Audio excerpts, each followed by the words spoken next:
Hello friends, आप सभी को नमस्कार। मैं हितेश कुमार एक बार फिर से आप सभी का ज्ञान कोश यूट्यूब चैनल में स्वागत करता हूं।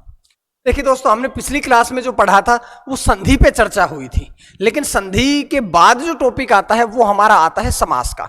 तो आज के जो क्लास रहेगी ये पूरी तरह से हमारी समास के ऊपर बेस रहेगी। आज की क्लास में हम समास के बारे में चर्चा करेंगे। तो चलिए बात करते हैं।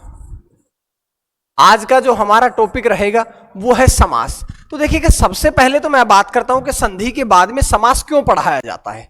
संधि के बाद में समास इसलिए पढ़ाया जाता है क्योंकि जो संधि है वह भी मेल होती है और समास जो होता है वो भी मेल होता है। जब दो या दो से अधिक वर्णों का मेल होता है, जब वर्ण मिले थे तो उसको हमने कह दिया था संधि, लेकिन अब हमारे वर्ण नहीं मिलेंगे बल्कि जब शब्द मिलते हैं तो वो क्या कहलाता है, समास। यानी कि दो या दो से अधिक शब्दों का समूह,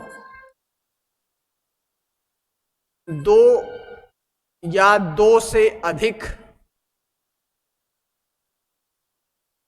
दो या दो से अधिक शब्दों का जो मेल है, शब्दों का जो मेल है वो क्या कहलाता है, हमारा समास कहलाता है। तो जब दो या दो से अधिक वर्ण मिलते हैं तो वो हमारा संधि कहलाता है, लेकिन जब दो या दो से अधिक वर्ण मिलते हैं तो वो हमारा क्या कहलाता है, समास कहलाता है। तो इतनी सी बात आपको पता होनी चाहिए।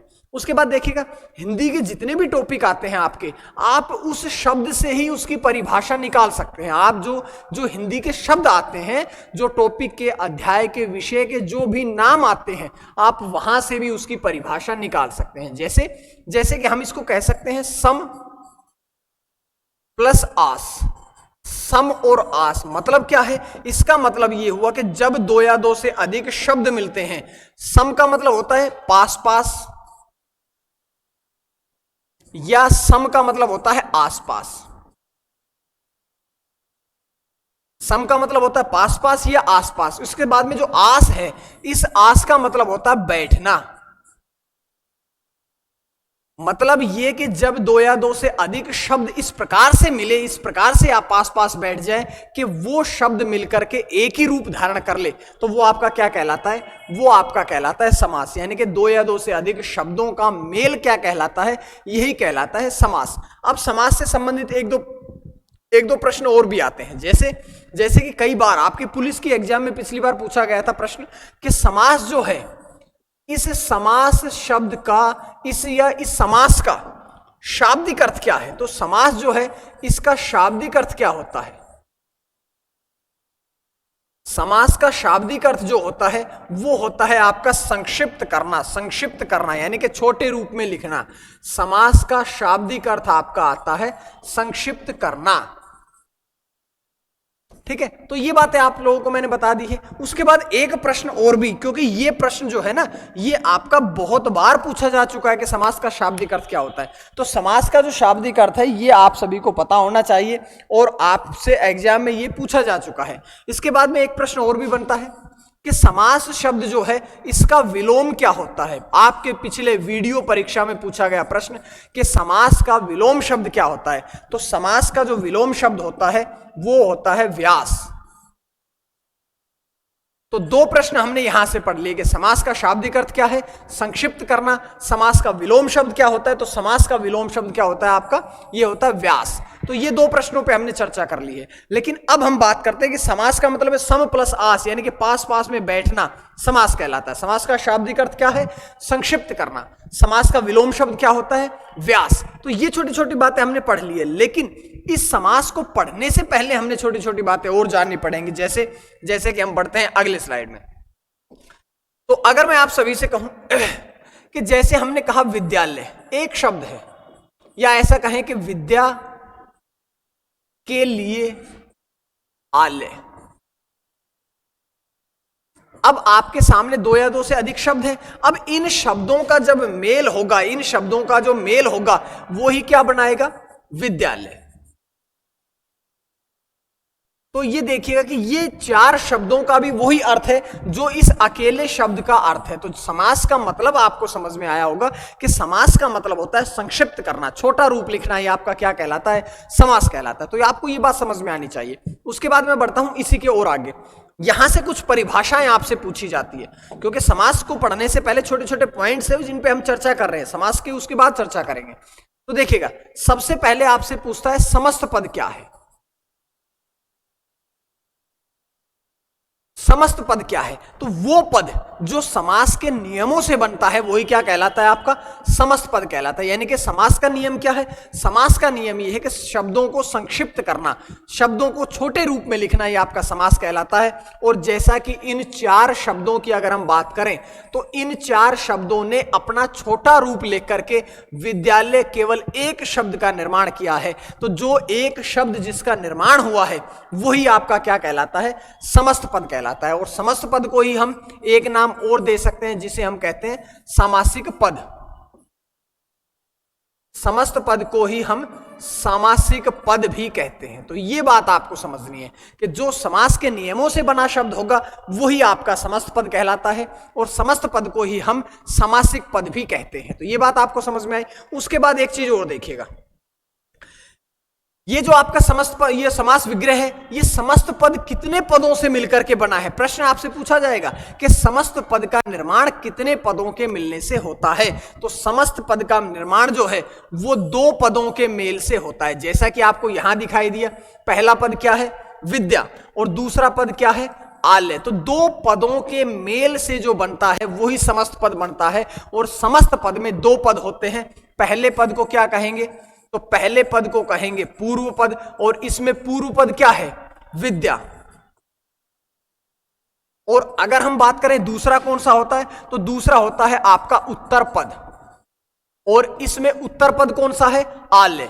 तो दो पदों के मेल से बनता है समस्त पद, और समस्त पद में दो पद, पहले को पूर्व पद, दूसरे को क्या कहेंगे? उत्तर पद कहेंगे। लेकिन आपको जो समझनी है चीज वो एक ये भी समझनी है कि ये के लिए क्या है। फिर तो आप ये समझिएगा कि जब मैंने आपसे कारक का टॉपिक पढ़ाया था तो उस कारक के टॉपिक में कहा था कि जब हम कारक को संस्कृत भाषा में पढ़ते हैं तो कारक को कारक ना कह करके हम इसे विभक्ति कहते हैं। लेकिन जब इसी कारक को हम समास में पढ़ेंगे, उस समय मैंने आपसे कहा था कि जब समास में पढ़ेंगे तो इसी कारक को हम कारक नहीं कहेंगे, बल्कि इसी कारक को हम क्या कहेंगे? इसी कारक को हम क्या कहेंगे? परसर्ग। तो एक बात आपको यह समझ में आई कि जो पूर्व पद और उत्तर पद को जोड़ने वाले शब्द है, के लिए, का, की, के, जो कुछ भी आता है, यानी कि जो कारक आते हैं, इस कारक को ही हम क्या कहते हैं? परसर्ग कहते हैं। यानी कि कारक को ही मूल रूप से जब हम समास पढ़ते हैं तो इसे हम क्या कहते हैं? इसे हम कहते हैं आपका परसर्ग। तो ये बात आपको समझ में आई होगी। उसके बाद देखिएगा एक चीज और भी है इसमें, तो उसके तरफ चलते हैं। इसके बाद इंपॉर्टेंट बात यह आती है कि समास विग्रह क्या है? समास विग्रह, तो समास विग्रह यह होता है कि समास विग्रह का मतलब क्या है? कि जो समस्त पद हैं, समस्त पद के सभी पदों को अलग अलग करना, समस्त पद के सभी पदों को अलग अलग करना ही आपका समास विग्रह कहलाता है। जैसे हमने कहा था कि विद्यालय को कह दिया था कि विद्या के लिए आलय, विद्या के लिए, यानी कि एक विद्यालय एक शब्द था, उस विद्यालय शब्द का हमने समास विग्रह कर दिया, सभी पदों को अलग अलग करके लिख दिया। पहला ये लिख दिया, दूसरा ये लिख दिया, बीच में परसर्ग भी लिख दिया। तो जब समस्त पद के सभी पदों को अलग अलग करते हैं तो वही आपका समास विग्रह कहलाता है। लेकिन जो जरूरी बात यह है कि आपके एग्जाम में अगर ये पूछा जाए कि समास विग्रह कितनी प्रकार का होता है, तो समास विग्रह जो है ये आपका कितनी प्रकार का होता है? दो प्रकार का। समास विग्रह आपका दो प्रकार का होता है। कौन कौन सा? तो सबसे जो पहला हम पढ़ेंगे वो आपका आता है लौकिक समास विग्रह, या लौकिक समास विग्रह के स्थान पर हम ये भी कह सकते हैं कि नित्य समास विग्रह। लौकिक समास विग्रह कहें या ऐसा कह दें कि नित्य समास विग्रह। और दूसरा कौन सा है? तो इसका दूसरा आता है अलौकिक। पहला आपका लौकिक और दूसरा अलौकिक। अलौकिक को क्या कह सकते हैं? अनित्य समास विग्रह, अनित्य समास विग्रह। तो ये बात आपने समझनी है कि नित्य और अनित्य समास विग्रह जो है, समास विग्रह के दो भेद होते हैं। पहला लौकिक या नित्य समास विग्रह, दूसरा आपका आता है अलौकिक या अनित्य समास विग्रह। अब थोड़ी सी इनके बीच में आप अंतर समझ लीजिएगा। सबसे पहले मैं बात करूं लौकिक समास विग्रह क्या होता है, तो लौकिक समास विग्रह में भी होता है कि जिस प्रकार से जो लौकिक में दिखाई दिया शब्द लोक मतलब कि जो आम बोलचाल की भाषा में जो समास विग्रह होता है उसे हम कहते हैं लौकिक समास विग्रह। और अलौकिक समास विग्रह का मतलब होता है कि जो पूर्णतः व्याकरण के नियमों के अनुसार होता है वो आपका होता है अलौकिक समास विग्रह। और अलौकिक कहें या अनित्य समास विग्रह इसको हम कह सकते हैं। यहां से एक बात और समझिएगा कि हिंदी में हम कौन से समास विग्रह का प्रयोग करते हैं, तो हिंदी में हमेशा लौकिक समास विग्रह का प्रयोग करते हैं। यानी कि हिंदी में जो प्रचलित है, तो हिंदी में प्रचलित है आपका लौकिक समास विग्रह। तो ये बात आपने अच्छी तरह से समझ लेनी है कि समास विग्रह दो भेद होते हैं, पहला लौकिक दूसरा अलौकिक। लौकिक में हिंदी में जो प्रचलित है वो आपका कौन सा आता है, तो हिंदी में जो प्रचलित है वो आपका आता है लौकिक समास विग्रह। इसके बाद हम बढ़ते हैं आगे बहुत जरूरी बात यह है कि समास के बारे में तो हमने सारी बातें पढ़ ली है, समास में जो जिन जिन चीजों का हम प्रयोग करेंगे वो सारी की सारी बातें तो हमने सीख ली है। लेकिन जो बात इंपॉर्टेंट आती है वो ये आती है कि समास के भेद कितने हैं। तो देखिएगा, समास के भेद या ऐसा कहें कि समास को कितने आधार पर वर्गीकृत किया गया है, तो ये इंपॉर्टेंट बड़ा रहेगा। इसमें हम पूरी तरह से मैं आपके 5, 7, 10 मिनट लगाऊंगा ताकि आपको हर चीज की जानकारी मिले। उसके पश्चात हम समास की तरफ बढ़ेंगे। तो सबसे पहले हम बढ़ेंगे कि समास के भेद कितने हैं, समास को कितने आधार पर वर्गीकृत किया गया है। तो समास को कितने आधार पर वर्गीकृत किया गया है, तो देखिएगा समास को कितने आधार पर वर्गीकृत किया गया, तो समास को 3 आधार पर वर्गीकृत किया गया। तो 3 आधार कौन कौन से हैं। सबसे पहला है कि पद प्रधानता के आधार पर,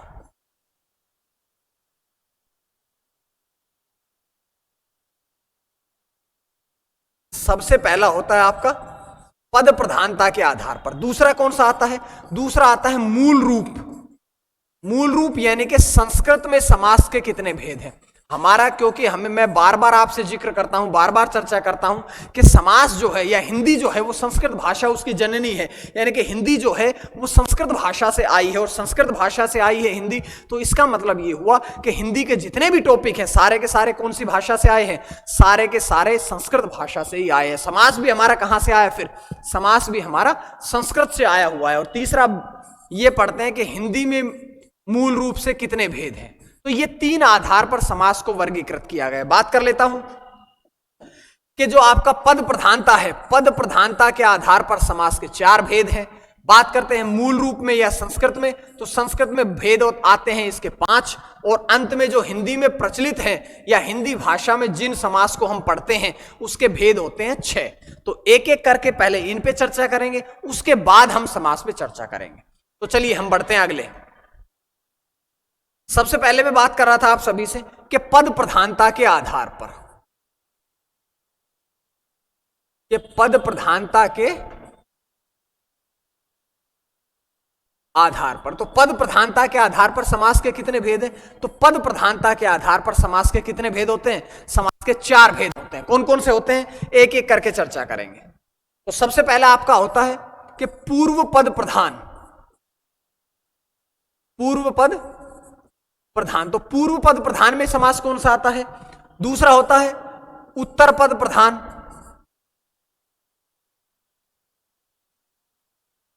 और तीसरा कौन सा होता है उभय पद प्रधान, और 4 नंबर पे अंत में कौन सा आता है, तो ये आता है आपका उभय पद अप्रधान। ठीक है, तो ये आपने समझना है कि हिंदी भाषा जो है, हिंदी भाषा में नहीं ऐसा कहेंगे, समास को पद प्रधानता के आधार पर 4 भागों में बांटा गया। सबसे कौन सा पहला, सबसे पहला आपका पूर्व पद प्रधान, यानी कि इसमें आता है कौन सा अव्ययी भाव समास। सबसे पहला आता है अव्यय भाव समास। तो पद प्रधानता के आधार पर समास के जो भेद हैं वो आपके 4 हैं। पहला पूर्व पद, तो अव्यय भाव समास का पूर्व पद। दूसरा कौन सा है, तो दूसरा आपका आता है तत्पुरुष समास।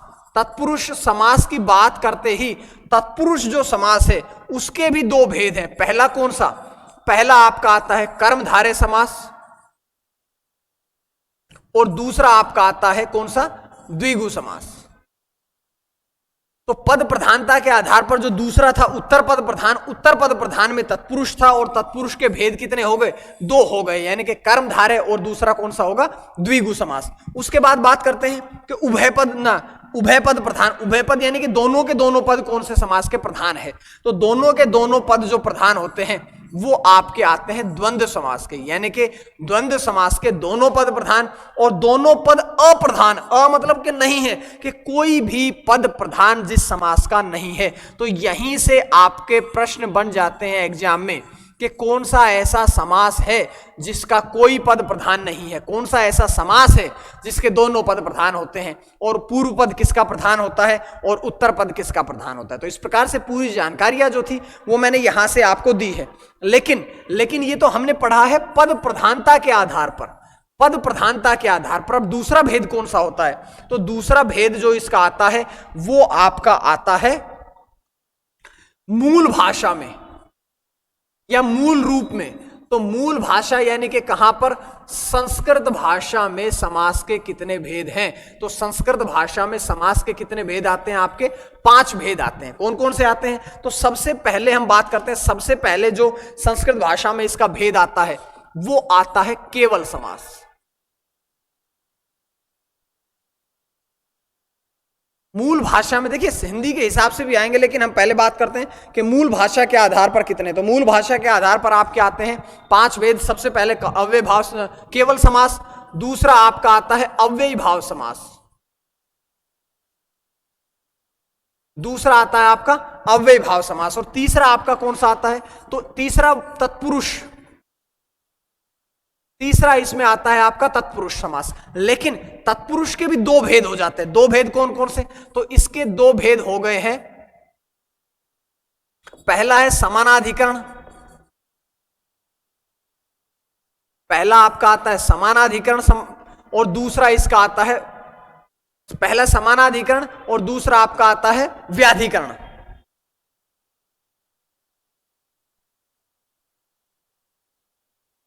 फिर से आगे बढ़ेंगे तो जो आपका समानाधिकरण है इसके भी 2 भेद हो जाते हैं। कौन सा?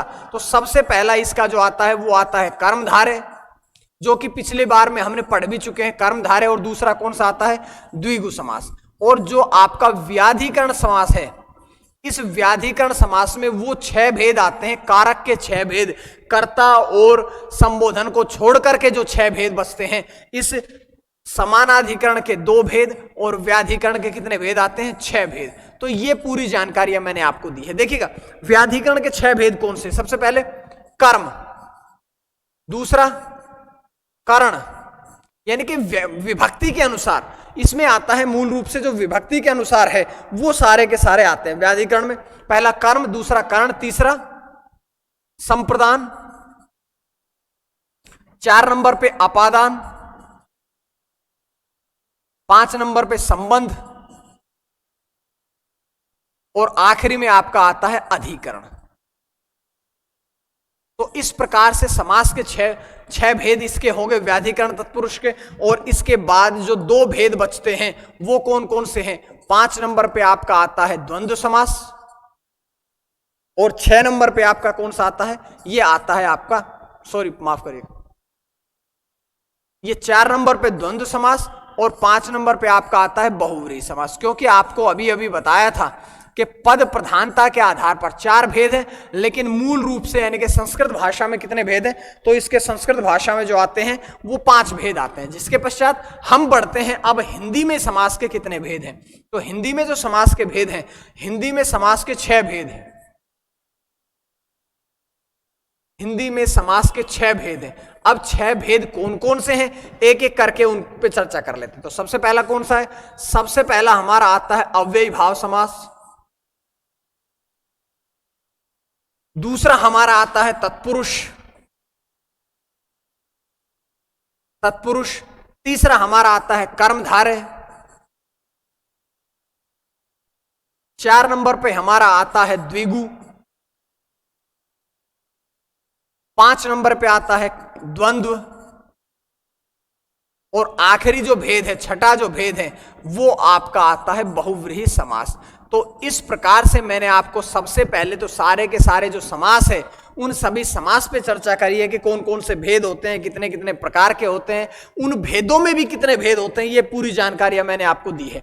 इसके बाद हम बढ़ते हैं एक एक करके समास की तरफ। तो पहले समास की बात करते हैं, बात कर लेते हैं सबसे पहले समास की। तो सबसे पहला जैसा कि हमने पढ़ा, अब एक बात और देख लीजिएगा, ये जो 6 भेद आए ना हिंदी के, ये 6 भेद तो जब हमने उसको पद प्रधानता के आधार पर बांटा था तब भी 6 के 6 भेद आए थे। जब हमने इनको संस्कृत भाषा में, मूल भाषा में पढ़ा था तब भी वो 6 के 6 आए थे, और हिंदी में भी वो 6 के 6 भेद इसके हमारे आते हैं। तो मैं एक एक पे चर्चा करता हूं। सबसे पहले मैं पढ़ूंगा आपका अव्ययी भाव समास। सबसे पहला कौन सा आता है? तो सबसे पहला जो इसका आता है वो आता है आपका अव्ययी भाव समास। अब देखिएगा, बात करते हैं कि अव्ययी भाव समास में क्या होता है। अब अगर आप अव्ययी भाव समास को देखें तो इसका जो सबसे पहला पद है, क्या आपको अव्यय दिखाई दिया है? अव्यय दिखाई दिया है। अव्यय का मतलब होता है कि अ प्लस व्यय, व्यय का मतलब होता है खर्च करना, और आपको पता है कि कभी भी आपका अ किसी शब्द के आगे लग जाए, अ उपसर्ग किसी शब्द के आगे लग जाता है तो वो सदैव नकारात्मक निषेध सेंस प्रकट करता है। इसलिए हम ये कहेंगे कि अव्ययी भाव समास का मतलब है कि जिसमें पहला पद अव्यय हो। अव्यय मतलब कि आप, जब मैंने शब्द पे चर्चा करी थी तो उस समय बताया था कि विकार के आधार पर 2 भेद होते हैं, विकारी और अविकारी। विकारी जिन शब्दों के मूल रूप में लिंग, वचन, क्रिया, काल, कारक किसी भी आधार पर परिवर्तन हो जाता है वो क्या कहलाता है आपका?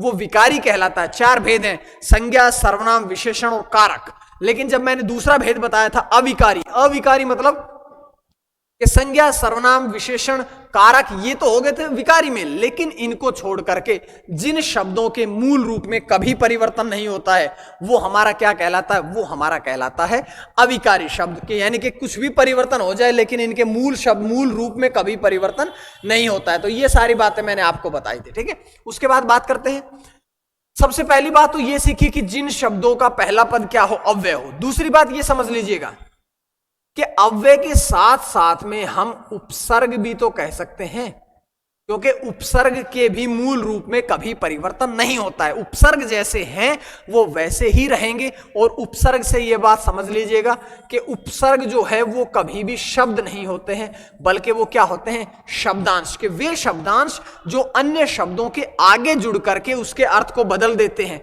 वही हमारा क्या कहलाता है? उपसर्ग कहलाता है। 2 बातें सीखी कि जिनके आगे अव्यय लगा हो क्या कहलाएगा? अव्ययी भाव समास। दूसरा, जिनके आगे उपसर्ग लगा हो, निपात लगा हो, वो भी क्या कहलाएगा आपका? वो भी आपका अव्ययी भाव समास कहलाएगा। उपसर्ग की बात करूं मैं तो देखिएगा, उपसर्ग जैसे अनु, आ, प्रति, भर, यथा, यावत, हर, नी, बे, अनेक ऐसे उपसर्ग आते हैं, अनेक ऐसे उपसर्ग आते हैं जिनके आगे लगते हैं और वे किसी अन्य के अर्थ को परिवर्तित कर देते हैं, वो आपके उपसर्ग आते हैं। दूसरी बात ये सीखी। उसके पश्चात देखिएगा, तीसरी बात ये भी तो सीखनी है ना कि जिन शब्दों के, देखिए पद प्रधानता के आधार पर आपसे पूछा जा सकता है, पूछा गया भी है, इससे पहले अनेक परीक्षाओं में ये पूछा गया है कि जिस समास का पूर्व पद, जिस समास का पूर्व पद प्रधान होता है उसे क्या कहते हैं? तो जिस समास का पूर्व पद प्रधान होगा उसे क्या कहते हैं? उसे कहते हैं अव्ययी भाव समास। तो ये मुख्य रूप से आपने 3 बातें जो हैं ये अव्ययी भाव समास से संबंधित आपको जाननी अति आवश्यक है। अब मैं एग्जाम्पल्स की तरफ चलता हूं। जैसे मैं आपसे कहता हूं कि अनुदिनम, अनुदिनम यानी कि दिन के अनुसार। मैं आपसे कहता हूं यथाशक्ति, मैं आपसे कहता हूं यथासंभव। मैं आपसे अगला प्रश्न, आजीवन, आमरण, ठीक है। तो अनुदिनम यानी कि दिन के अनुसार, यथाशक्ति शक्ति के अनुसार, शक्ति जितनी आप में शक्ति है, यथासंभव जितना संभव हो सके, आजीवन जब तक जीवन है, या जीवन पर्यंत, आमरण मृत्यु तक, या मरणों पर्यंत, ये सब बातें हम कर सकते हैं। आकंठ, आ से आकंठ भी आ सकता है। उसके बाद में बात करता हूं कि प्रतिदिन के हर एक दिन, प्रति उत्तर, प्रत्युत्तर का मतलब क्या है कि उत्तर के बदले दिए जाने वाला उत्तर। तो प्रतिदिन हुआ, प्रत्युत्तर हुआ, अनेक ऐसे शब्द हैं जो कि प्रति से बनते हैं, भर से भरपेट। उसके बाद यथा का हो गया, अनु का, आ का, अनेक ऐसे अनुसरण या अनुसार के, सार के अनुरूप, ये सारी की सारी बातें होती है। यानी कि जहां कहीं भी आपको पहला पद उपसर्ग मिले, आप डायरेक्टली कौन सा प्रश्न बना देंगे, आप कह देंगे कि इसमें कौन सा समास है, इसमें समास है अव्ययी भाव समास। समझ में आई होगी बात। अब एक बात और समझ लीजिएगा कि हमें क्या पता कि इनमें उपसर्ग जुड़ा है। तो उपसर्ग की एक खास बात होती है कि अगर आप उसको अन्य शब्दों से आगे हटा देंगे तो जो पीछे शब्द बचेगा उसका भी अपना स्वयं का अर्थ होगा। तो देखिएगा, अगर हम अनुदिनम में से अनु हटा दें तब भी तो दिनम का अर्थ है भाई। हम यथाशक्ति में से यथा हटा दें तब भी तो शक्ति का अर्थ है। मतलब जो हटा था वही आपका क्या होता है, वही आपका उपसर्ग होता है। तो ये बात आपने यहां से समझनी है। उसके बाद आजीवन में से आ हटा दिया, आमरण से आ हटा दिया, यानी कि जहां कहीं भी जो उपसर्ग लगा है अगर आप उसको हटा दोगे तो उस जो पीछे जो अर्थ बचेगा, उसका पीछे जो शब्द बचेगा उसका अपना पूरा अर्थ होता है। एक बात और समझिएगा, एक बात जो समझनी है वो ये समझनी है कि मान लो कई बार ऐसे शब्द आ जाते हैं आपके लिए कि प्रत्युत्तर। तो अब आप एक बात देखिएगा, हम समास को सदैव संधि के बाद क्यों पढ़ाते हैं? तो समास को संधि के बाद पढ़ाने का जो मेन रीजन है वो ये रीजन है कि इस प्रकार के शब्दों का भी इसमें समावेश हो जाता है। यानी कि प्रत्युत्तर मतलब प्रति प्लस उत्तर।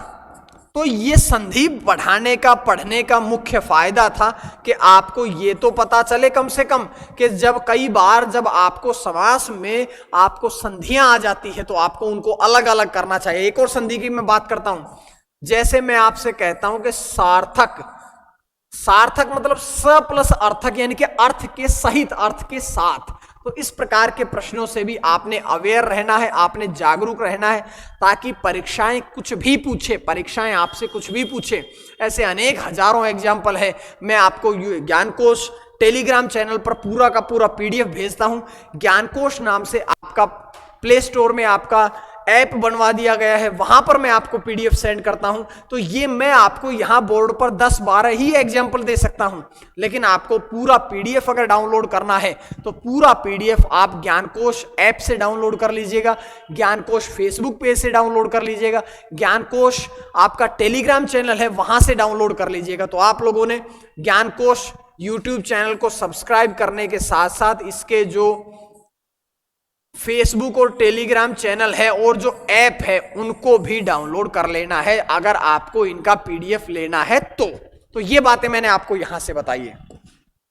इसके बाद अगले प्रश्न की तरफ चलते हैं। सबसे पहले हमने अव्यय भाव समास पढ़ा। अव्यय भाव समास का मतलब होता है कि जिसका पहला पद कैसा हो, अव्यय हो। उसके बाद अगला प्रश्न,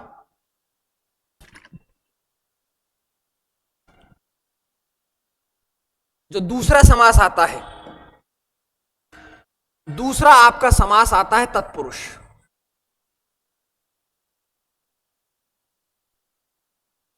दूसरा समास कौन सा है? तत्पुरुष। तो एक बात देखिएगा, जो हमने पहला समास पढ़ा है, पहला समास का पहला पद प्रधान यानी कि अव्यय भाव का पूर्व पद प्रधान, और दूसरा कौन सा है? तत्पुरुष। तो तत्पुरुष का दूसरे समास का कौन सा पद प्रधान?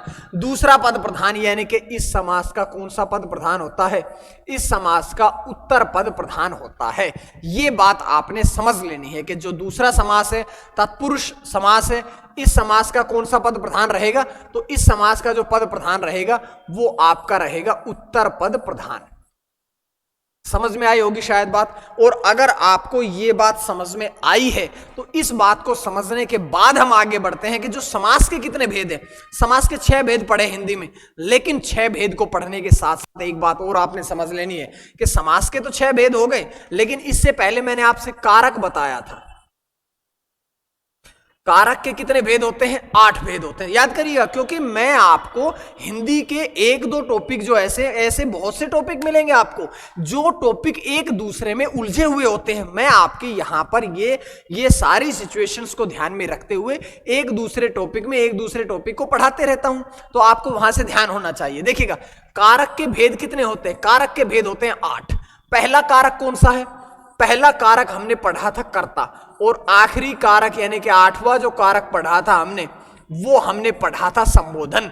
कर्ता पहला, संबोधन आखिरी। तो अगर आप इन दोनों कारक को हटा देंगे तो कितने बचे आपके पास? 6 बचे। और वो 6 के 6 जो भेद बचे, वो 6 के 6 किसके भेद बनते हैं? वो 6 के 6 भेद बनते हैं आपके तत्पुरुष समास के। तो बात करते हैं, सबसे पहले बात करते हैं, सबसे पहला भेद कौन सा हुआ?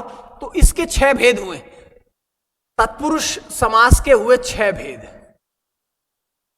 अब वो 6 के 6 भेद की तरफ चलते हैं। सबसे पहला कौन सा? कर्ता तो वहां चला गया। अब कर्ता के बाद कौन सा बचा? कर्ता के बाद बचता है आपका कर्म। कर्म के बाद अगला कौन सा? करण। करण के बाद अगला कौन सा? संप्रदान। संप्रदान के बाद कौन सा? अपादान। अपादान के बाद कौन सा है? संबंध। और संबंध के बाद जो आपका आता है, यहां पर था आपका संबंध, और संबंध के बाद आपका जो आखिरी आता है वो आता है अधिकरण। तो ये बात आपको समझ में आई कि बस हमने पढ़े थे कारक के 8 भेद है, पहला और आखिरी हटा दिया, यानी कि कर्ता और संबोधन हटा दिया। जो 6 बचते हैं वो 6 के 6 आपके किसके भेद आ जाते हैं? वो 6 के 6 भेद आ जाते हैं तत्पुरुष समास के। तो इस तत्पुरुष समास के 6 भेदों की तरफ चलेंगे।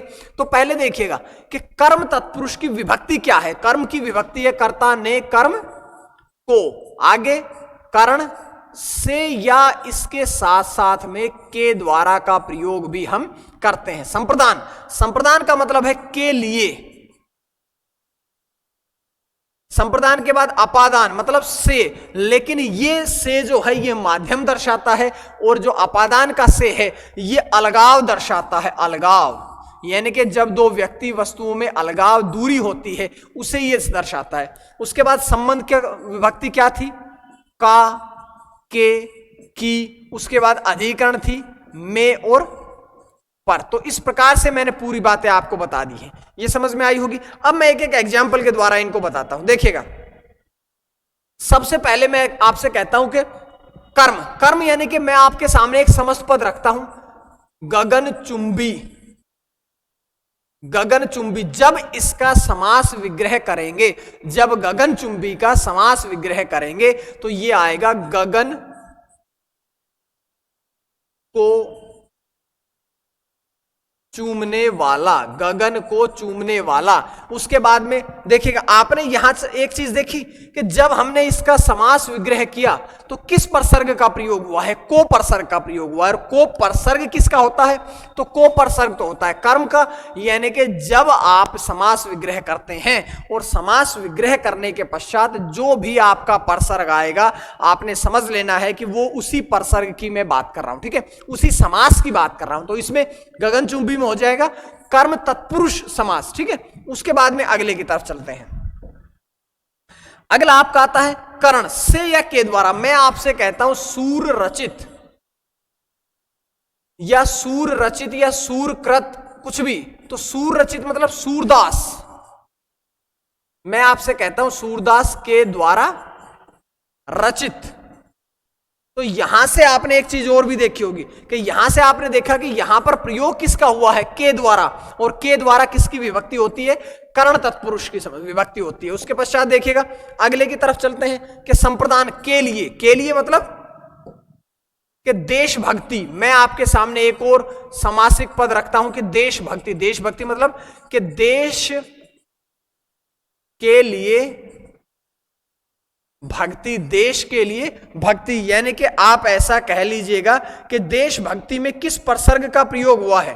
तो देशभक्ति में जो प्रयोग हुआ है वो के लिए का। और के लिए किसका परसर्ग होता है? तो के लिए परसर्ग होता है संप्रदान तत्पुरुष का, ठीक है। उसके बाद में अगला अगला आता है आपका अपादान। अपादान मतलब अलगाव। जैसे मैं आपके सामने एक प्रश्न रखता हूं, मैं आपसे कहता हूं बुद्धिहीन।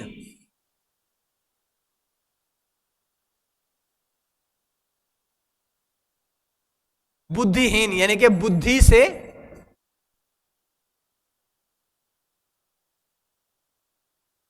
बुद्धि से हीन, यानी कि आपने समझना है कि बुद्धिहीन मतलब बुद्धि से हीन। से का प्रसर्ग, से प्रसर्ग का प्रयोग कहां पर होता है?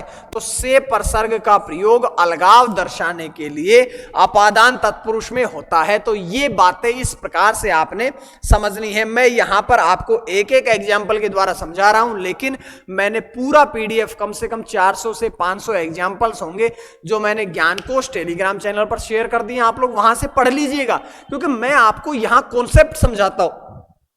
मैं आपको यहां कॉन्सेप्ट समझाता हूं, पूरा का पूरा कॉन्सेप्ट आपको यहां मिलेगा। लेकिन आप ऐसा नहीं कर सकते कि बोर्ड पे मैं आपको बहुत ज्यादा एग्जाम्पल्स कराऊं। तो आप लोगों ने एग्जाम्पल्स के लिए ज्ञानकोश ऐप को डाउनलोड करिए। ज्ञानकोश प्ले स्टोर पर आपको उपलब्ध मिलेगी, ठीक है।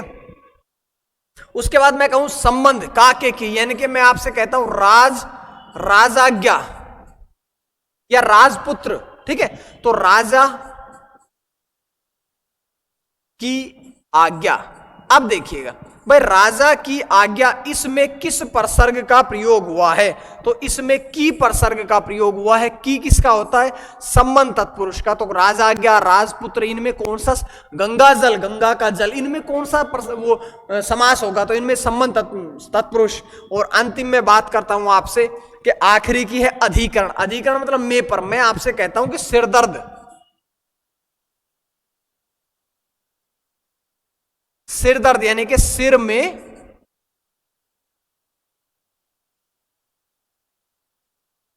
में दर्द, यानी कि में पर का प्रयोग सदैव किस समास में होता है?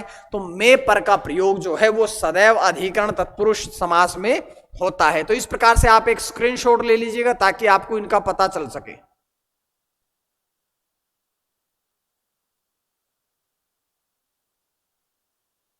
उसके बाद हम चलते हैं आगे। देखिएगा, यहां से एक इंपॉर्टेंट बात यह भी है कि जो हमने समास के भेद पढ़े हैं, तत्पुरुष के 6 भेद पढ़े हैं, लेकिन इसके साथ साथ में एक समास और भी आता है जो कि मुख्य रूप से संस्कृत भाषा से आया हुआ है। इसे कहते हैं नए तत्पुरुष। ये तत्पुरुष का भेद नहीं होता है हिंदी में, बल्कि इसके प्रश्न आते हैं। तो ये आपने नोट करके लिखना है कि एक समास आता है आपके सामने, नए तत्पुरुष समास। यहां से देखिएगा, ये इसका पहला पद क्या है? तो इस समास का जो पहला पद है वो है न। न का मतलब होता है नहीं।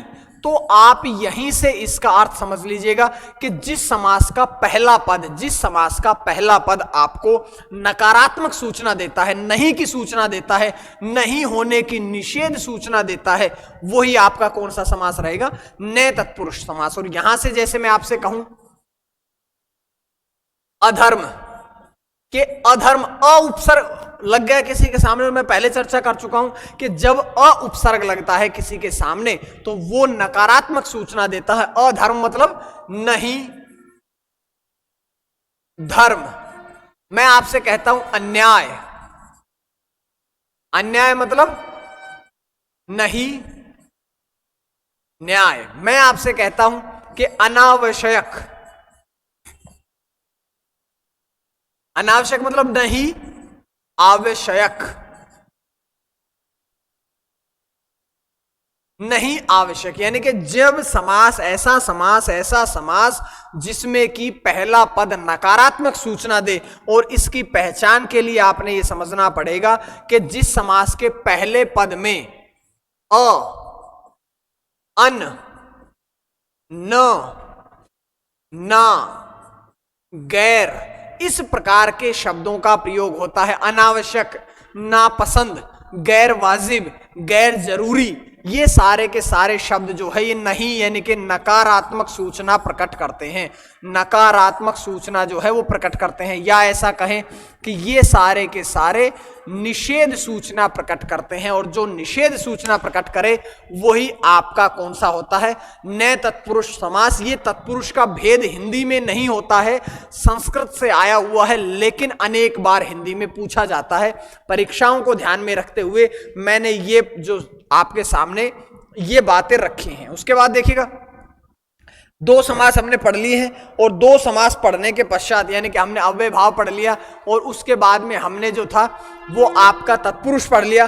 तत्पुरुष के 6 भेद पढ़ लिए पूरे के पूरे, और 6 भेद पढ़ने के पश्चात जो हमारा आता है अगला, वो आता है कर्मधारय समास। तीसरा जो हिंदी में भेद आता है वो आता है आपका कर्मधारय समास। यहां से एक बात समझनी पड़ेगी कि कर्मधारय समास का कौन सा पद, पहली बात करता हूं कि इस समास का कौन सा पद प्रधान होता है। तो ये बातें हम बता चुके हैं कि इस समास का कौन सा पद प्रधान होता है। इसका प्रधान होता है उत्तर पद। उत्तर पद यानी कि दूसरा पद, यानी कि बाद वाला पद, ऐसा हम मानते हैं। लेकिन एक बात समझिएगा कि कर्मधारय समास में क्या होता है। जैसे मान लो मैं आपके सामने एक पद रखता हूं, जैसे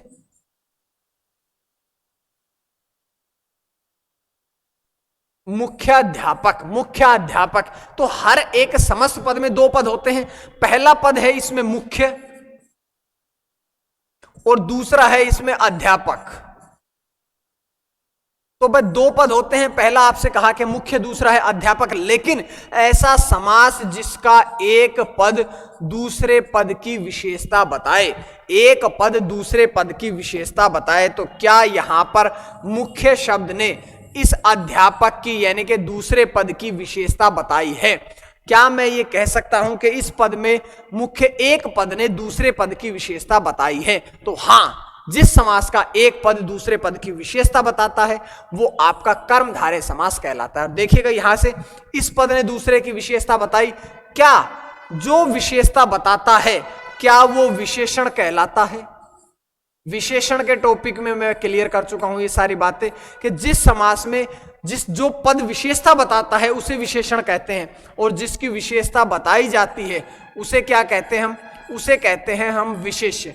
तो ये सारी बातें आप लोगों के सामने मैंने रख दी है कि जब जिस समास का एक, ऐसे भी तो प्रश्न, क्योंकि एग्जाम में है इसमें इस प्रकार के प्रश्न बनाए जाते हैं ताकि आप लोगों को कंफ्यूज किया जाता है। हालांकि बातें सारी वही होती है कि जिस समास का एक पद विशेषण और एक पद विशेष्य हो उसे हम क्या कहेंगे? उसे हम कहेंगे कर्मधारय समास। कौन सा ऐसा समास है जिसका एक पद दूसरे पद की विशेषता बताता है? तो वो कौन सा रहेगा? वो आपका रहेगा कर्मधारय समास। जैसे मैं आपसे कहता हूं महासागर, तो महासागर में मैं ये भी तो कह सकता हूं कि महान है जो सागर। क्या इस पद ने दूसरे पद की विशेषता बताई है? तो हां, जिस समास में एक पद दूसरे पद की विशेषता बताता है उसे क्या कहते हैं? उसे कहते हैं कर्मधारय समास। जैसे मैं आपसे कहूं महासंयोग, महान है जो संयोग, यानी कि संयोग की विशेषता बताई गई है कि वो कैसा है? महान है। मैं आपसे कह सकता हूं परमानंद, परम है जो आनंद। एक पद ने दूसरे पद की विशेषता बताई है। अब विशेषता ये भी कह सकते हैं, कर्मधारय समास की एक खास बात और भी होती है कि विशेषता के साथ में ये एक शब्द की दूसरे के साथ में तुलना भी करता है और दूसरे पद को अनेक बार समानता भी प्रकट करता है। एक पद की दूसरे के साथ तुलना करता है और एक पद की दूसरे के साथ में समानता भी प्रकट करता है। वो आपका क्या कहलाता है? वो आपका कहलाता है कर्मधारय समास। तो यहां से इतनी सी बातें आपको समझ में आई होगी, और अगर आपको समझ आ रही है तो आगे मैं आपके सामने फिर एग्जाम्पल और भी लिखता हूं। जैसे मैंने आपसे कहा कि परमानंद, वह परम है जो आनंद। मैं आपसे कह सकता हूं देहलता, देह रूपी लता, यानी कि समानता और तुलना। अरे भाई लिखा ना, समानता और तुलना प्रकट करने के लिए भी कौन से समास का प्रयोग किया जाता है? तो समानता और तुलना करने के लिए, अरे भाई बहुत इंपॉर्टेंट आता है आपका का पुरुष। का पुरुष मतलब क्या है? कि कायर है जो पुरुष। क्या इस पुरुष की विशेषता बताई है कि ये कैसा है? कायर, यानी कि जो कायर है जो पुरुष, उस पुरुष की विशेषता बताई गई है कि वो कायर है। ठीक है, मैं आपसे कह सकता हूं कि अध जला, आधा है जो जला, भला मानस, भला है जो मानस। अरे भाई, एक पद जब दूसरे पद की विशेषता बताता है तो वो क्या कहलाता है? वो कहलाता है आपका कर्मधारय समास। ठीक है, उसके बाद में मैं आपसे कह सकता हूं दीर्घायु, दीर्घ है जो आयु, यानी कि आयु की विशेषता बताई गई कि कैसा है? नव दंपत्ति, नई है जो दंपत्ति, कि जब एक पद दूसरे पद की विशेषता बताता है, जब एक पद दूसरे पद की विशेषता बताता है तो उसे हम क्या कहते हैं? अरे भाई, उसे हम कहते हैं कमल नयन, कमल के समान नयन, नेत्र, नेत्रों की विशेषता बताई गई है, नेत्रों की तुलना बताई गई है, नेत्रों की समानता करी गई है। तो जब तुलना समानता करी जाती है, विशेषण विशेष्य का प्रयोग होता है, तब भी हम कौन सा समास मानते हैं? तब भी हम कौन सा मानते हैं? तभी भी हम कौन सा मानते हैं? कर्मधारय समास मानते हैं।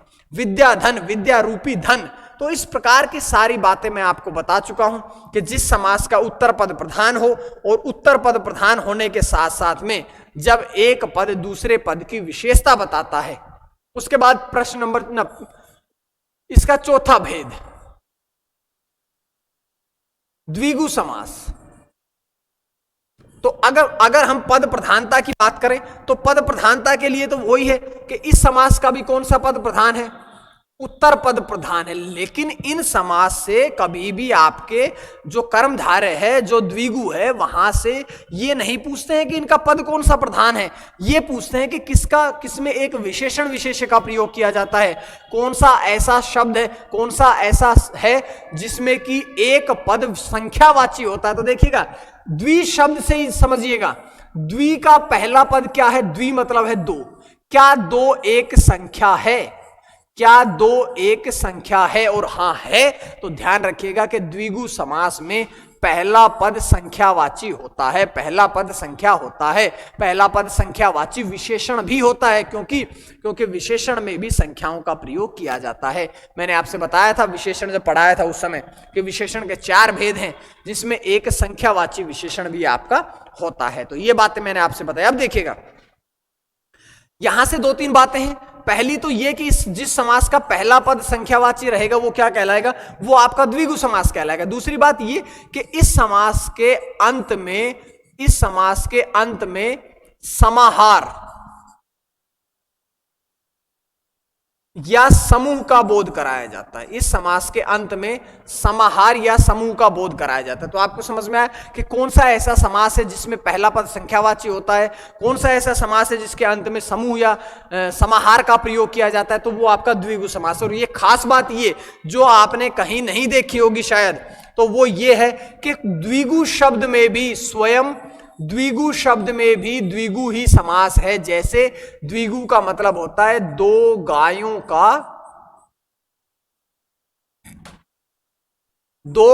का समूह। तो पहला पद क्या हुआ? इस समास का पहला पद क्या हुआ? तो पहला पद जो हुआ वो संख्यावाची हुआ। अंत में किसका बोध कराया? समूह का बोध कराया। बहुत से ऐसे प्रश्न बनते हैं, जैसे मैं आपके सामने कहता हूं अष्टाध्यायी।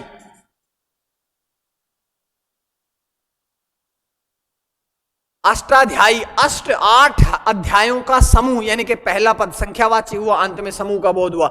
यहां से एक बात यह भी तो पूछी जा सकती है कि अष्टाध्यायी किसकी रचना है? तो अष्टाध्यायी से एक प्रश्न और भी आया। अष्टाध्यायी जो है वो आचार्य पाणिनि की रचना है, जिसमें 8 अध्यायों में संस्कृत व्याकरण का पूरा परिचय, पूरा का पूरा समावेश किया गया है। मैं आपसे कह सकता हूं कि चौराहा, 4 राहों का समूह, पहला पद 4, अंत में समूह का बोध हुआ, द्विगु समास। मैं आपसे कहता हूं कि नवग्रह, 9 ग्रहों का समूह के 9 ग्रहों का समूह क्या कहलाएगा? वो कहलाएगा द्विगु समास। पहला पद संख्यावाची, अंत में समूह का बोध होगा, क्या कहलाएगा? संख्यावाची, द्विगु कहलाएगा। दूसरी बात यह कि मैं अब आपके सामने 1-2 प्रश्न रखता हूं। मैं आपसे कहता हूं सतसई, तो ये इंपॉर्टेंट है। सतसई, सत हम कंफ्यूज हो जाते हैं कि सत मतलब 7 हो सकता है, लेकिन यहां सतसई में होता है 700 दोहों का समूह जो रहेगा। बिहारी जी की रचना है सतसई, और वहां पर भी कौन सा समास रहेगा? तो वहां पर भी आपका कौन सा समास रहेगा? वहां पर भी द्विगु समास रहेगा। तो समझ में आया? आपसे कह सकता हूं पंजाब, 5 आबों का समूह, आब मतलब 2 नदियों के बीच की भूमि, तो 5 नदियों के बीच की भूमि विशेष यहां पर आ जाएगा। 5 पहला पद अंत में समूह का बोध कराया तो द्विगु समास। मैं आपसे कह सकता हूं बहुत से ऐसे हैं, और ये ऐसे प्रश्न भी आने लगे हैं आजकल, चवन्नी अठन्नी के 4 आनों का समूह चवन्नी, 8 आनों का समूह अठन्नी। तो इस प्रकार के जो प्रश्न है वो आपके किस में आते हैं, वो आपके सारे के सारे कहां पे आते हैं, वो आपके आते हैं द्विगु समास में। आपसे कह सकता हूं पंचामृत, 5 अमृत का समूह, यानी कि जहां कहीं भी पहला पद संख्यावाची हो, अंत में समूह का बोध हो, आपका द्विगु समास कहलाएगा। लेकिन अब हम बात करते हैं थोड़ी सी विशेष बातें। विशेष बातों का अर्थ यह कि कई बार पहला पद एक आ जाता है, पहला पद कई बार एक आ जाता है। जैसे मैं आपसे कहूं इकतार, तो यहां तो एक है, उसमें समूह का बोध कैसे कराएंगे। लेकिन ये तो कह सकते हैं ना कि एक तार का, बस समूह मत लगाओ। पहला पद अगर आपका एक है तो उसे आप समूह मत लगाइएगा, लेकिन पहला पद एक तो है। जैसे मैं आपसे कहता हूं एकतारा, एकांकी, मैं आपसे कहता हूं इकलौता, मैं आपसे कहता हूं एक लिंगी। तो इस प्रकार के जो शब्द हैं, पहला पद संख्यावाची रहेगा, एक रहेगा, लेकिन अंत में समूह का बोध नहीं होगा, तो वहां भी द्विगु समास ही रहेगा। तो मैं आपके सामने बहुत ही कम, मतलब 7, 8, 10 प्रश्नों पर चर्चा करता हूं, लेकिन क्योंकि बता चुका हूं कि बहुत ज्यादा प्रश्नों पर यहां चर्चा नहीं हो सकती है, समय की भी अपनी सीमाएं होती है, इसलिए आप सभी से छोटी सी बात यही रिक्वेस्ट कर रहा था कि आप लोग पूरे पीडीएफ को ज्ञानकोश टेलीग्राम चैनल से डाउनलोड करें, या ज्ञानकोश नाम से ही आपकी ऐप बनाई हुई है, तो आप ज्ञानकोश ऐप फेसबुक पेज और ज्ञानकोश नाम से ही आपके व्हाट्सएप ग्रुप भी मिलेंगे, वहां से आप पूरे के पूरे पीडीएफ को डाउनलोड कर सकते हैं। ये बातें आपने समझनी है, ठीक है। उसके बाद 5वें भेद की तरफ चलते हैं। तो हिंदी में इसका 5वां भेद कौन सा है? इसका 5वां जो भेद आता है वो आता है कौन सा? द्वंद्व। द्वंद्व समास जो है वो इसका 5वां भेद आता है। अब द्वंद्व समास की अगर हम बात करें तो सबसे पहले तो हम यही पढ़ेंगे कि कौन से समास के दोनों पद प्रधान,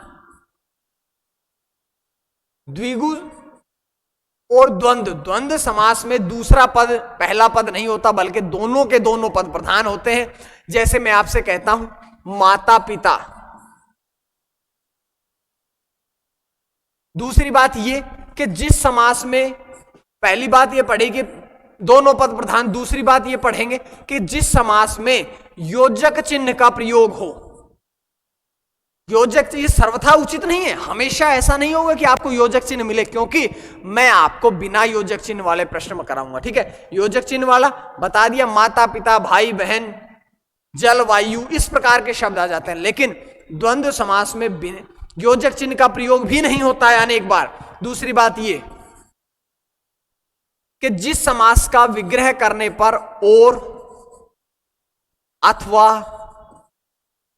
या, एवं इस प्रकार के शब्दों का प्रयोग होता है। जब समास विग्रह करते हैं तो और, अथवा, या, एवं, तथा इस प्रकार के शब्दों का प्रयोग होता है। तो वो कौन सा कहलाता है? वो कहलाता है द्वंद्व समास। और बहुत बार आपने पढ़ा होगा कि दोनों के दोनों पद जो होते हैं इसमें विलोम शब्द का प्रयोग भी होता है, यानी कि जब दोनों पद प्रधान होंगे योजक चिन्ह का प्रयोग होगा, विग्रह करते समय और, अथवा, या, एवं का प्रयोग होगा, या दोनों के दोनों पद विलोम होंगे। जैसे माता का विलोम पिता, भाई बहन, बीच में योजक चिन्ह, इस प्रकार के शब्दों का प्रयोग होता है। लेकिन आजकल के आपके जो एग्जाम है, आजकल आपके एग्जाम्स में इस प्रकार के प्रश्न नहीं पूछे जा रहे हैं। जो आजकल के एग्जाम में प्रश्न पूछे जा रहे हैं मैं आपको बताता हूं। देखिए, जैसे मैं आपके सामने कहता हूं धर्माधर्म, तो धर्माधर्म मतलब धर्म और अधर्म। देखिएगा, इसीलिए तो संधि पर पढ़ाई थी, धर्म और अधर्म। यहां पर आपका जो है समास जुड़ करके आता है, धर्म और अधर्म। मैं आपसे कहता हूं धनुर्बाण, धनुष और बाण। मैं आपसे कहता हूं देवासुर, देव और देव और असुर। तो इस प्रकार के प्रश्न आपके एग्जाम में आते हैं। आपके एग्जाम में आता है सीताराम, जुड़े हुए हैं सीताराम, इस प्रकार गौरी शंकर, गौरी और शंकर। एक बड़ा इंपॉर्टेंट प्रश्न के हरिहर, इस प्रकार के प्रश्न जो है वो आपके एग्जाम्स में आपके आते हैं। हरि मतलब विष्णु और हर हर महादेव, तो विष्णु और शिव। तो इस प्रकार के आजकल के एग्जाम्स का पैटर्न हो गया। आपसे कहा जा सकता है जलवायु, आपसे कहा जा सकता है कंदमूल फल, कंदमूल फल। इस प्रकार के प्रश्नों को आपने चर्चा करनी है। मैं आपसे कह सकता हूं कितने एग्जाम्पल आपके सामने रखे जा सकते हैं कि घन घोर, ठीक है, गहरा और घना, जलवायु, अन्न जल, आपके लिए कितने एग्जाम्पल आते हैं, अन्न जल आ गया, कितने एग्जाम्पल आते हैं। तो आप लोगों ने इन सभी एग्जाम्पल्स को भी ध्यान में रखना है। मैं आपसे कहूं जैसे लाभालाभ, लाभ और अलाभ, यानी कि लाभ और अलाभ, अरे भाई दोनों के दोनों विलोम है, संधि करी हुई है। घन घोर, धनुर्बाण, राम लक्ष्मण, माता पिता, इस प्रकार के सारे जो प्रश्न हैं वो आपके द्वंद्व समास में आते हैं। तो इन प्रश्नों पे आपने चर्चा करनी है, ठीक है। मैं आपसे कहता हूं यश अपयश, उल्टा सीधा, ये सारे के सारे कहां आते हैं, ये सारे के सारे आपके द्वंद्व समास में आते हैं, ठीक है। उसके बाद चलते हैं अगले प्रश्न की तरफ। आखिरी आज का जो छठा इसका भेद है वो है बहुव्रीहि।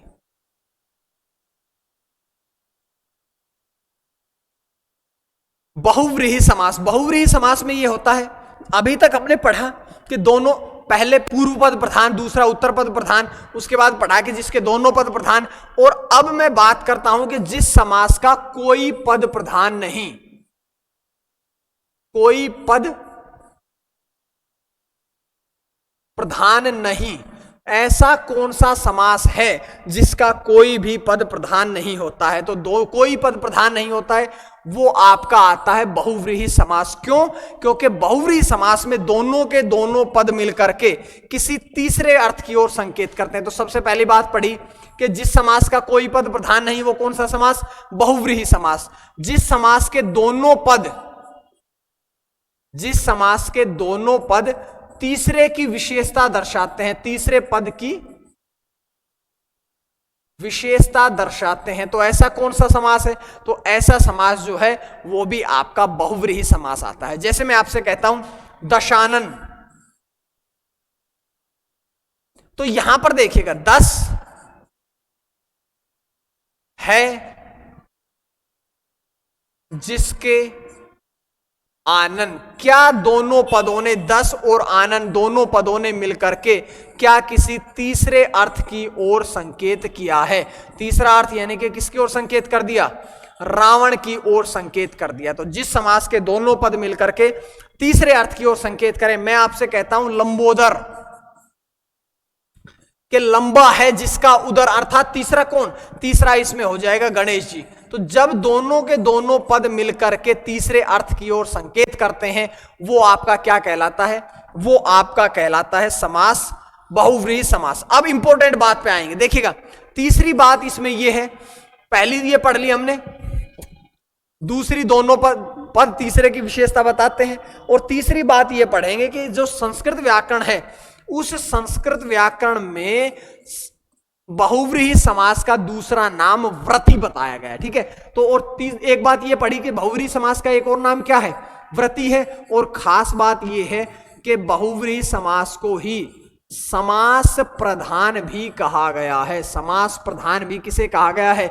बहुव्रीहि समास को कहा गया है। तो इस प्रकार से देखिएगा, एक एक बात को मैं आपके सामने रखता हूं कि बहुव्रीहि समास जो है वो आपका कोई पद प्रधान नहीं, दोनों पद मिलकर के तीसरे अर्थ की विशेषता बताते हैं, इसे व्रति भी कहते हैं और इसे समास प्रधान भी कहा जाता है। तो इसके बाद में बढ़ते हैं थोड़े से और एग्जाम्पल्स की तरफ। जैसे इसमें बहुत से प्रश्न आते हैं, जैसे मैं आपसे कहूं श्वेतांबरी,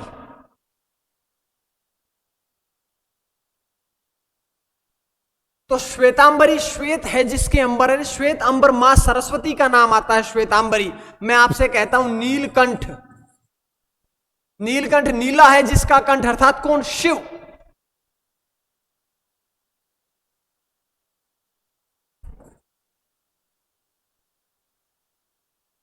अगला प्रश्न आता है आपका अंशुमाली। अंशुमाली अर्थात अंशु है जिसकी माला किरणें। अरे अंशु मतलब होता है किरणें। आपने सुबह सुबह सूर्य भगवान को देखा होगा कि जब वो निकलते हैं तो उनके चारों ओर गोलाई में जो किरणें हैं वो निकलती नजर आती है और इस प्रकार से वो उसके गोलाई में माला बनाती है। तो अंशुमाली अर्थात सूर्य भगवान। हम कह सकते हैं चंद्रशेखर। चंद्रशेखर अर्थात चंद्र है जिसके शिखर पर कौन? शिव। मैं आपसे कह सकता हूं दशानन, मैंने एग्जाम्पल दे दिया था। दशानन के बाद में मैं आपसे षडानन का एग्जाम्पल भी तो दे सकता हूं। षडानन अर्थात छह है जिसके आनन, छह सिर छह आनन किसके हैं? तो वो गणेश के बड़े भाई कार्तिकेयन का जिक्र हुआ है, कार्तिकेयन। ठीक है, तो इस प्रकार से पूरी बातें मैं आप लोगों के सामने रख रहा हूं। ये शायद आप लोगों ने बहुत बार पढ़ा भी होगा, अंशुमाली पढ़ा होगा। बहुत से प्रश्न ऐसे बनते हैं जो कि नए नए एग्जाम्स में पूछते हैं। ठीक है, मैं आपसे कह सकता हूं दिनकर, दिन को करने वाला यानी कि सूर्य भगवान। ठीक है, मैं आपसे कह सकता हूं कि बहुत से ऐसे प्रश्न आते हैं। ठीक है, वीणा पानी, वीणा है जिसके पानी में हाथ में, तो इस प्रकार के प्रश्न बनते हैं। बहुत से ऐसे प्रश्न होते हैं जो आप लोगों को यहां से पढ़ने चाहिए। ठीक है, मैं आपसे कह सकता हूं चंद्रमौली। चंद्रमौली यानी कि चंद्र है जिसके मस्तक पर, चंद्र है जिसके मस्तक पर, तो वो कौन आते हैं? शिव शंकर आते हैं। ठीक है, वीणा पाणी मैंने बताया था मां सरस्वती को कहते हैं। नीलकंठ, एक दंत, लोकनायक, महावीर, अनेक ऐसे शब्द आते हैं। भूतनाथ, षटपद, दिनकर, पता नहीं कितने शब्द ऐसे आते हैं जिनका विशेष अर्थ होता है। तो इसके बाद में देखिएगा, एक छोटी सी बात मैं यहां से बताना भूल गया था आपको कि जो आपका बहुव्रीहि समास है इसे समास प्रधान भी कह दिया गया। सारे के सारे उपनाम, सारे के सारे उपनाम जो है वे भी बहुव्रीहि समास में आते हैं। मनोज, मन से जन्मा अर्थात कामदेव। ठीक है, रतिपति, रति के हैं जो पति यानी कि कामदेव। सबसे सुंदर पुरुष जो थे वो कामदेव थे और प्राचीन समय में सबसे सुंदर स्त्री जो थी वो उनकी पत्नी रति थी। ठीक है, ये बातें हमने पढ़ी है। उसके बाद एक आखिरी सा प्रश्न मैं आपसे यहां से बता देता हूं बहुव्रीहि समास का, कि जब शब्द पढ़ाए थे तो मैंने आपसे कहा था कि शब्द जो है ना उसमें एक योगरूढ़ शब्द पढ़ाया था। तो योगरूढ़ में मैंने आपसे बताया था कि सारे बहुव्रीहि समास योगरूढ़ में आते हैं। तो सारे के सारे योगरूढ़ शब्द भी कहां आते हैं? ये सारे के सारे बहुव्रीहि समास में आते हैं। तो इस प्रकार से सारे के सारे योगरूढ़ शब्द कहां आए? सारे के सारे योगरूढ़ शब्द भी कहां जाते हैं? सारे के सारे योगरूढ़ शब्द भी आपके बहुव्रीहि समास में आ जाते हैं। तो इसके बाद देखिएगा, एक बात और आज की खास बात करेंगे। कई बार आपने देखा होगा कि एक समस्त पद का प्रयोग एक से अधिक समास में कर लिया जाता है। एक समस्त पद का प्रयोग एक से अधिक समास में कर लिया जाता है। कैसे कर लिया जाता है? तो देखिएगा, जैसे मैं आपसे कहता हूं लंबोदर, अगर हम इसका समास विग्रह करें कि लंबा है जो उदर, यानी कि पेट की विशेषता बताई गई है कि वो कैसा है? लंबा है जो उदर, यानी कि पेट की विशेषता बता दी गई, लंबा है। तो जब एक पद दूसरे पद की विशेषता बताएगा तो कौन सा समास कहलाएगा? एक पद दूसरे पद की विशेषता बताएगा तो वहां पर रहेगा भाई कर्मधारय समास। ठीक है, लेकिन कई बार ऐसा भी तो होता है कि इसी लंबोदर को हम ये भी कहते हैं कि लंबा है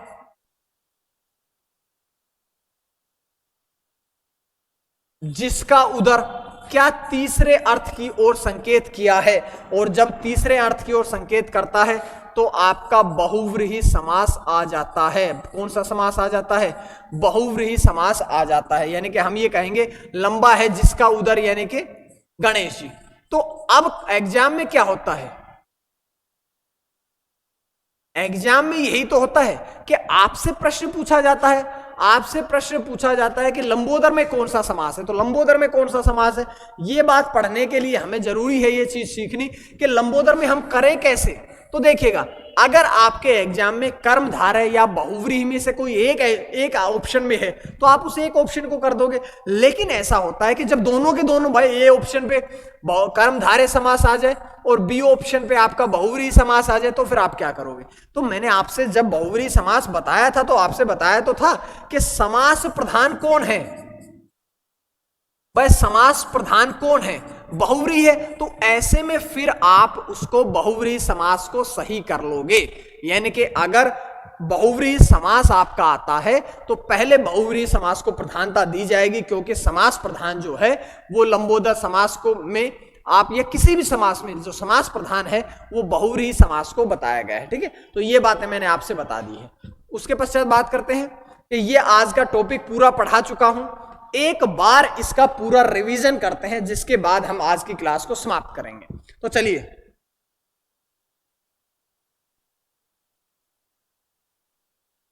सबसे पहले मैंने आपसे बताया था कि समास क्या है। तो देखिएगा, सबसे पहले बताया था समास क्या है। समास का मतलब होता है कि दो या दो से अधिक शब्दों का मेल क्या कहलाता है, समास कहलाता है। सम प्लस आस के मेल से बना है। सम का मतलब होता है पास पास या आस पास, और आस का मतलब होता है बैठना, यानी कि पास पास समीप समीप बैठ करके जब दो या दो से अधिक शब्द एक ही रूप धारण कर लेते हैं तो वो समास कहलाता है। दूसरे में मैंने आपसे बताया कि दो प्रश्न हैं कि समास का शाब्दिक अर्थ क्या है, तो संक्षिप्तीकरण, छोटे रूप में लिखना, और इसका विलोम शब्द की अगर हम बात करें तो इसका विलोम आता है व्यास। दोनों प्रश्न एग्जाम में बहुत बार पूछे जा चुके हैं। इसके पश्चात तीसरी तरफ पढ़ते हैं। तीसरा यह है कि समास का शाब्दिक अर्थ बता दिया, व्यास। उसके बाद में हमने पढ़ा था कि जैसे हमने कहा कि विद्या के लिए आलय यानी कि विद्यालय, अब इसका समस्त पद क्या है, जो पद समास के नियमों से बनता है वो आपका समस्त पद कहलाता है या वो आपका समासिक पद कहलाता है। समस्त पद में दो पद होते हैं, पहले को पूर्व पद कहेंगे, दूसरे को उत्तर पद कहेंगे, और जो इन दोनों को जोड़ते हैं वो कारक नहीं बल्कि वो कारक वाला ही रूप है, परसर्ग कहलाते हैं। जिसके पश्चात हमने बढ़े थे समास विग्रह के समस्त पद के सभी पदों को अलग अलग करके लिखना ही क्या कहलाता है, समास विग्रह कहलाता है। उसके बाद में ये भी पढ़ा कि समास विग्रह कितने प्रकार के होते हैं। तो समास विग्रह जो है वो आपके दो प्रकार के होते हैं। पहला कौन सा, पहला होता है आपका लौकिक, और दूसरा कौन सा होता है, अलौकिक। अब हिंदी में कौन सा प्रचलित है, तो हिंदी में जो प्रचलित है वो आपका आता है लौकिक समास। उसके बाद हम आगे पढ़े थे और हमने कहा था कि समास के भेद कितने हैं। समास के भेद होते हैं, तीन आधार पर बांटा गया। सबसे पहला कौन सा है, पद प्रधानता के आधार पर। दूसरा कौन सा बांटा गया कि मूल रूप, यानी कि संस्कृत में इसके 5 भेद हैं, हिंदी में इसके 6 भेद है, पद प्रधानता के आधार पर इसके 4 भेद हैं। उसके बाद हमने एक एक प्रश्नों पर चर्चा करी थी कि पद प्रधानता के आधार पर 4 भेद हैं, पूर्व पद प्रधान, उत्तर पद प्रधान, उभय पद प्रधान और कोई पद प्रधान नहीं। तो अव्यय भाव, इस प्रकार से हमने इनको बांट लिया था। उसके बाद हमने कहा था कि संस्कृत में मूल भाषा में 5 प्रकार से केवल समास, तत्पुरुष, तत्पुरुष के 2 भेद हो गए, व्याधिकरण और आपका कौन सा है, समानाधिकरण।